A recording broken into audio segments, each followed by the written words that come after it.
Cuando pensábamos en la organización de este congreso, de qué deberíamos hablar cada uno, pues básicamente hemos hablado de alguno de los capítulos del libro que trata de recoger aquellas aportaciones científicas que hizo el profesor López Ibor, pero poniéndolas en contexto con el siglo XXI. De lo que yo voy a hablar era de algo que a él le preocupaba y se ha visto en la última carta, que es la que escribió al profesor Dor, que era el conocimiento de algunas de la fenomenología en psiquiatría.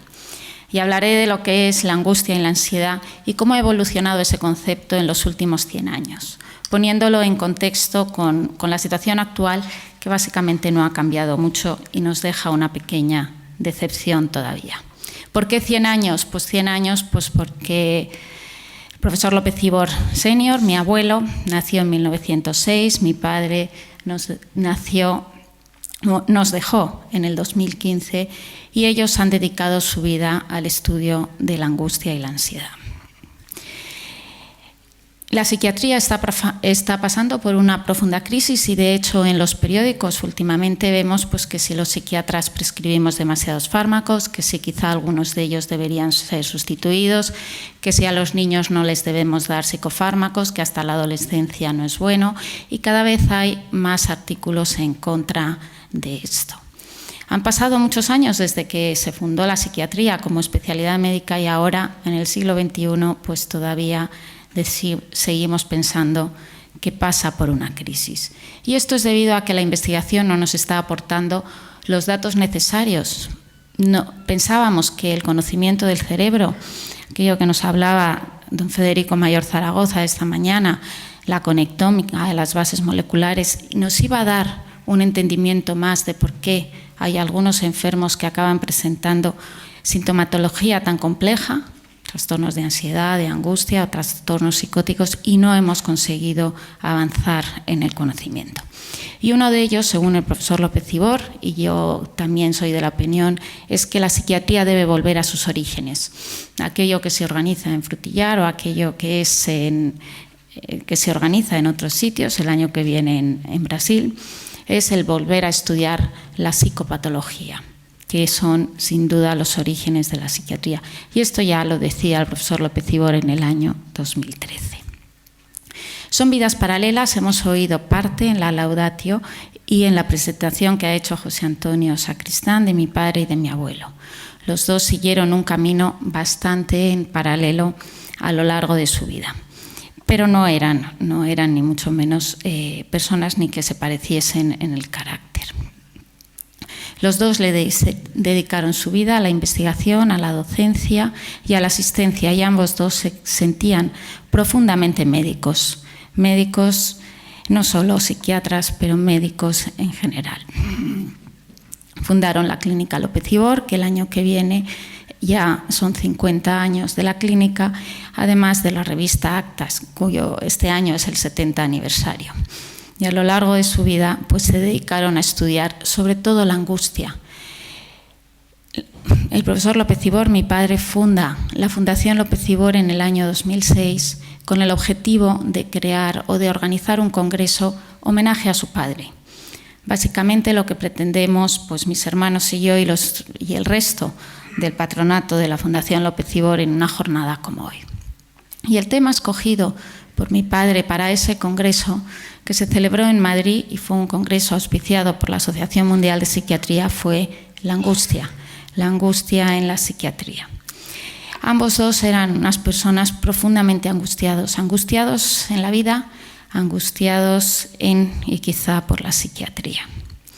El profesor López Ibor Senior, mi abuelo, describía la angustia como el gran tema de la filosofía y de la literatura contemporánea. Decía que la existencia humana cursa entre el nacimiento y la muerte, y esos son sus límites naturales. La existencia del ser humano es un haz luminoso recortado sobre la nada. Este estar envuelto en la nada constituye la experiencia fundamental del ser humano, y a eso es a lo que nosotros llamamos angustia. La angustia, por lo tanto, es un sentimiento de vida alterado, como la tristeza de aquellos que padecen melancolía. Es un sentimiento que nos hace presentir la nada. Si tal experiencia es posible, es porque la vitalidad está enferma, porque el alma está siempre encarnada en el cuerpo. Y esto es lo que decían los dos y escribían en el libro el cuerpo y la corporalidad. En un trabajo que publicamos el profesor López Ibor y yo en el año 2006, nos costó mucho publicarlo, y la publicación se la debemos a que uno de los editores de la revista, el profesor Aquiscal, que también es miembro del patronato de la Fundación y hoy no nos ha podido acompañar, insistió en que era un buen artículo que merecía ser publicado en el Journal of Affective Disorders. Lo que hicimos durante 2 veranos de nuestra vida es dedicar a estudiar el concepto de angustia y de logos.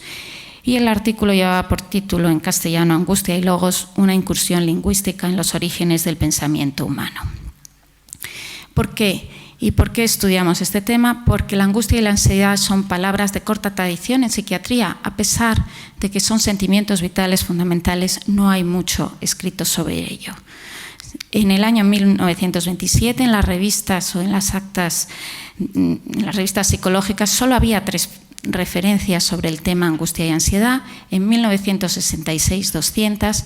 En PubMed, en el año 2008, que es cuando nosotros mandamos el artículo para que fuese valorado por los revisores, había 100.000 referencias a la palabra angustia y 75.000 a la palabra 100.000 a la palabra ansiedad y 75.000 a la palabra angustia.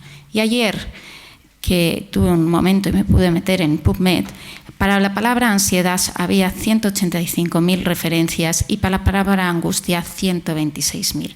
Es un tema que evidentemente ha ido creciendo, pero tiene una cierta corta tradición. ¿Por qué? Porque son palabras muy antiguas. Freud utilizaba la palabra Angst, que ha sido habitualmente traducida al inglés por anxiety, y por eso desapareció la palabra angustia de la práctica clínica cotidiana. Decían que había que suprimirla de la práctica psiquiátrica o de la práctica psicoanalítica algunos autores porque no quedaba claro y porque era muy antiguo. Pero hoy en día seguimos teniendo conceptos o diagnósticos que son trastornos de ansiedad puros y que nos permiten manejarnos en la clínica cotidiana. ¿De dónde vienen estas palabras? Pues del latín la angustia quiere decir estrechez o una situación crítica. Angustios es estrecho, asfixia o aspiración, preocupación, o estar tristes o atormentado o dolor o temor. Y en el griego del griego quiere decir estrangular o oprimir con fuerza. ¿Qué son la angustia y la ansiedad? Son vivencias muy radicales del ser humano, son los sentimientos de temor y de amenaza ante aquello que es desconocido, son huellas que aparecen en el lenguaje y en el trabajo que publicamos, pues la teoría del trabajo es que la primera palabra que dice el ser humano es aj o en castellano, que es cuando los homínidos aprendemos a dominar nuestra respiración como primer paso para la adquisición del lenguaje. Si no fuésemos capaces de hacer el aj, no seríamos capaces de controlar la respiración. Si no controlamos la respiración, no podríamos hablar. Entonces debió comenzar pues, la lucha por ser cada uno nuestro propio destino. En ese trabajo nos dedicamos a revisar diccionarios de todas partes del mundo, diccionarios ingleses. Mi padre revisaba los franceses, lengua que yo no domino, diccionarios de todas las lenguas y todos los que pudimos encontrar en nuestras manos. Y como les decía, en el trabajo, Ángel es la primera palabra que el niño aprende a decir. Muchas veces cuando nosotros tenemos un dolor decimos Es, para algunos autores, el sonido de la vida. Su ausencia supone que la vida se ha retirado del semejante o de otro que hasta entonces está vivo. Es un fonema que en el fricativo se pronuncia como J y en árabe con una fuerte expiración. López Ibor Senior estudió la angustia como el radical básico de la condición humana. Y él estudió a San Agustín, a Kierkegaard, a San Juan de la Cruz y sobre todo la fenomenología, la filosofía existencial y la psiquiatría antropológica. Escribió, como ha dicho el profesor Gutiérrez Fuentes, la angustia vital. La angustia vital la escribió en Barbastro cuando él estaba desterrado allí. Yo creo que fue bueno porque en esa época tuvo tiempo para escribir el libro más importante de su vida. Y ahí hablaba ya de una patología que se conoció durante mucho tiempo, que es la timopatía ansiosa, que ha desaparecido hoy en día de la práctica clínica cotidiana, pero sí que vemos pacientes a los que en algún momento, pues algunos les podríamos diagnosticar como que padecen una timopatía ansiosa. Decía que era un subtipo de neurosis que se caracteriza por la presencia de una forma endógena de ansiedad, que sería la angustia vital. Y él describió el sustrato biológico de las neurosis. Decía que debía haber una alteración en el cerebro que no éramos capaces de identificar y que eso sería responsable de la angustia o de la angustia vital. ¿Qué es la angustia? Pues la angustia es siempre ese presentimiento ante la nada. La angustia patológica no es solo ese sentimiento de amenaza, se altera la vivencia del tiempo y el futuro se hace presente. Y esto es lo que vemos en la clínica cotidiana. Cuando un paciente tiene angustia o tiene ansiedad, vive el futuro anticipadamente, lo hace presente y eso es lo que la angustia. Lo describía como un mismo sentimiento de la naturaleza, que es la tristeza vital, descrita por Schneider, como el fenómeno esencial o central de la depresión endógena. Y además se somatiza porque está encarnada, es algo que es muy corporal. Se tiene miedo a algo, pero se está angustiado. Toda la persona padece la angustia. Escribió también las neurosis como enfermedades del ánimo y ahí, en el año 66, ya decía que había algunos factores biológicos que podían ser responsables de esta patología. Lo pensaba ya 16 años antes o quizá algunos más, pero no se atrevió a publicarlo sin tener mayor evidencia. ¿Qué ha sucedido con la timopatía ansiosa que describió López Ibor? Pues yo siempre cuento esta historia, que es la historia de Pankejeff. Pankejeff era un paciente que era ruso, de origen ruso, que había sido tratado por varios psiquiatras a lo largo de su vida. Él había nacido en 1910 y han hecho muchos trabajos sobre él. Freud escribió sobre él, López Ibor, mi padre, escribió Sergio, el hombre de los lobos, un espejismo del psicoanálisis, y lo publicó en las actas luso-españolas de psiquiatría en el año 73. Pero lo han escrito más autores.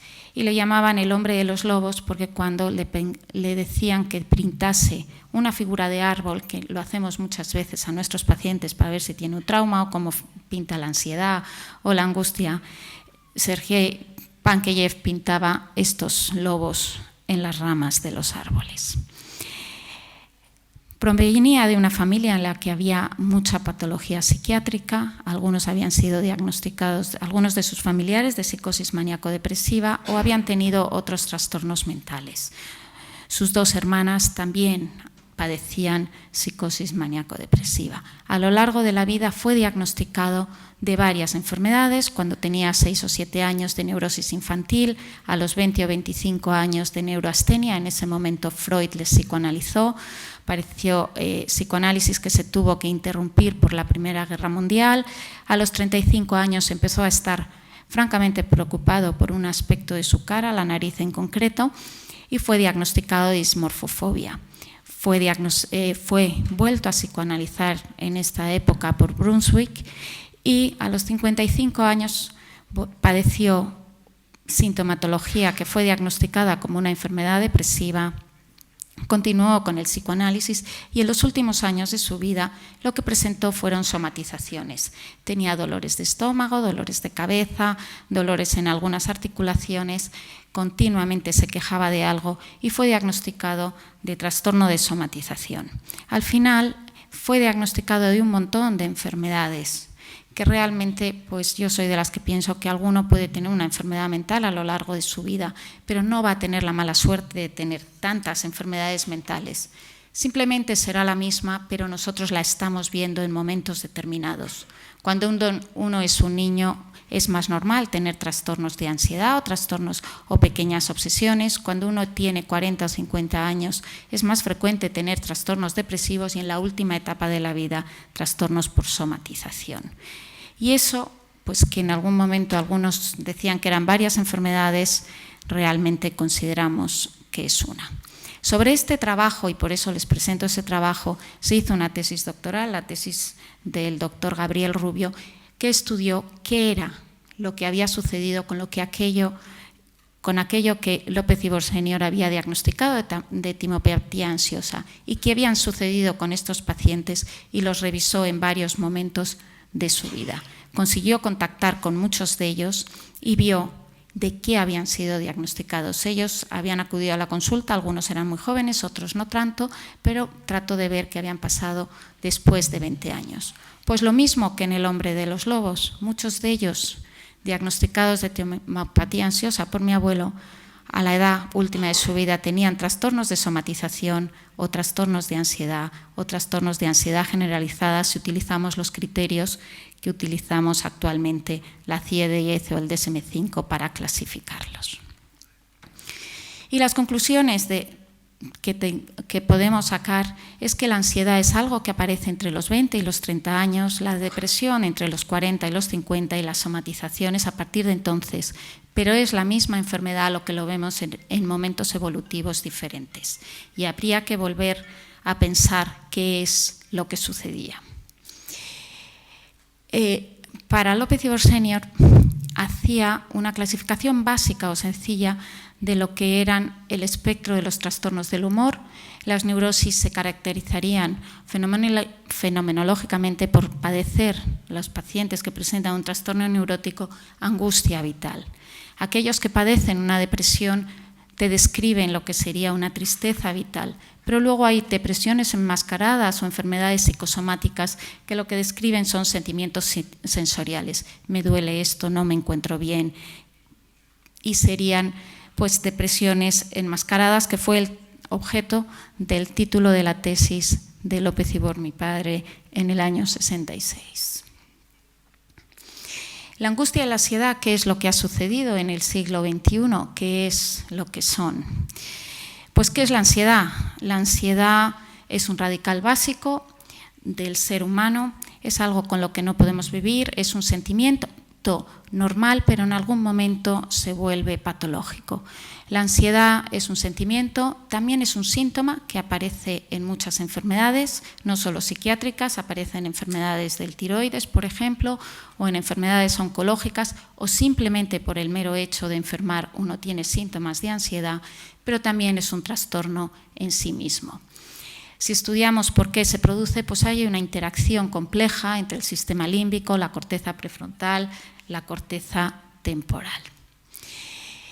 Y esto hace que muchas veces no sea fácil o no llegamos a entender dónde está la ansiedad o dónde deberíamos clasificarla actualmente en el siglo XXI.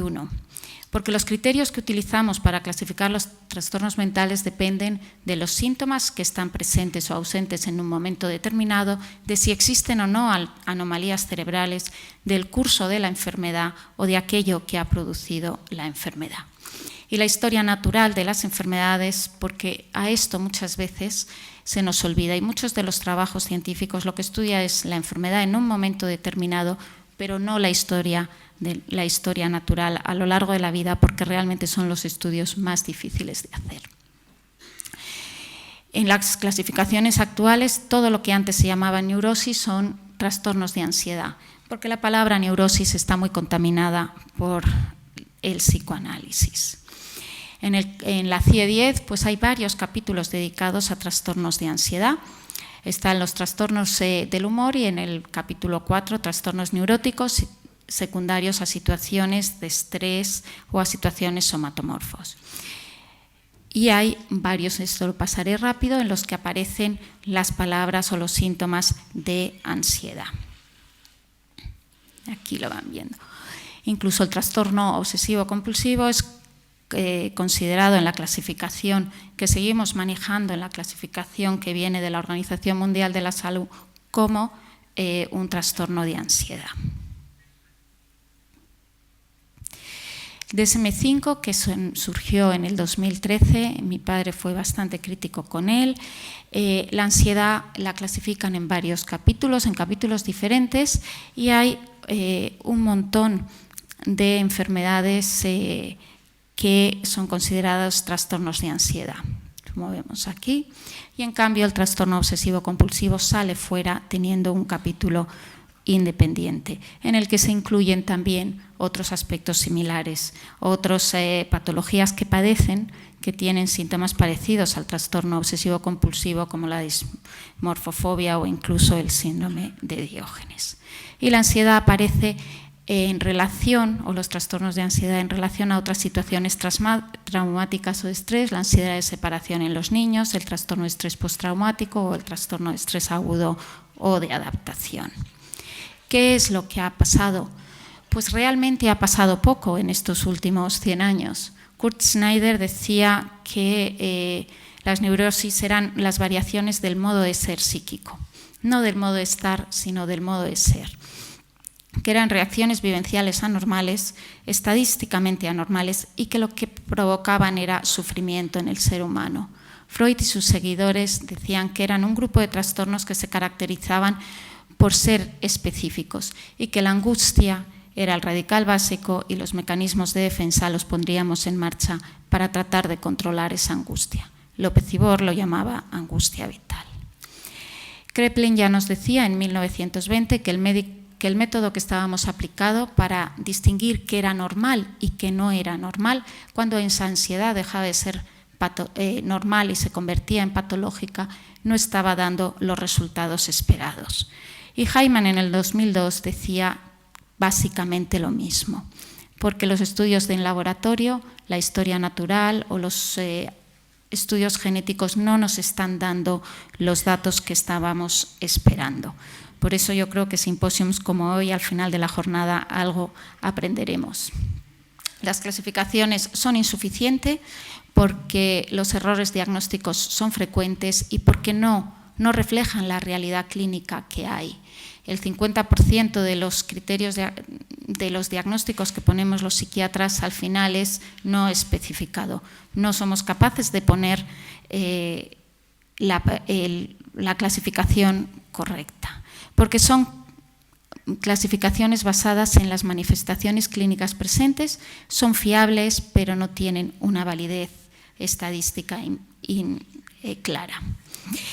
Y este era uno de los temas que le preocupaba al profesor López Ibor. Publicó conmigo un artículo que se llamaba La investigación en psiquiatría entre Sísifos y Peter, que era, pues describía el método se llamaba así porque hablaba de la alegoría de Sísifos, que no hacía más que empujar una roca cuesta arriba y nunca llegaba, volvía a bajar la roca y se pasó la vida tratando de subir una roca hacia arriba. Y son trabajos que publicamos justo antes de que saliese el DSM-5. En definitiva, y terminando, pues falta un concepto de enfermedad mental clara, útil, que nos sirva para la práctica de psiquiatría, que sirva para que la apliquemos en la gestión sanitaria, que cuando diagnostiquemos enfermedades pues podamos hacer estudios epidemiológicos, que sirva para resolver aquellos problemas legales que nos plantean nuestros pacientes, que sirva para promover el bienestar individual. Y esa decepción viene porque las nuevas clasificaciones no incluyen la patogenia, no describen endofenotipos intermedios y porque se retrasan y no incluyen aquellos datos científicos porque no los ha habido. La CIE-11 no es una prioridad, quizá porque carezca de un líder, decía el profesor López Ibor. Del CIE-10 fue Norman Sartorius, otro de los autores de uno de los capítulos del libro que se presentará esta tarde. Y ya para terminar y no aburrirles más, pues terminaré con algo que él decía en la Declaración de Madrid, cuando organizó el Congreso de Psiquiatría en el año 66, el Congreso de la Asociación Mundial de Psiquiatría aquí en Madrid, se hizo una declaración que sigue estando vigente, que se llama la Declaración de Madrid y que dice que la psiquiatría es una disciplina médica que debe tratar de conseguir pues, el mejor tratamiento para aquellos que sufren una enfermedad mental, que debemos insistir en la rehabilitación de aquellos individuos que han sufrido una enfermedad mental y que debemos dedicarle más tiempo a la promoción o a la detección precoz de estas enfermedades. Que los psiquiatras debemos servir a los pacientes dándoles el mejor tratamiento, la mejor terapia posible, aceptando las bases científicas y los principios éticos. Muchas gracias.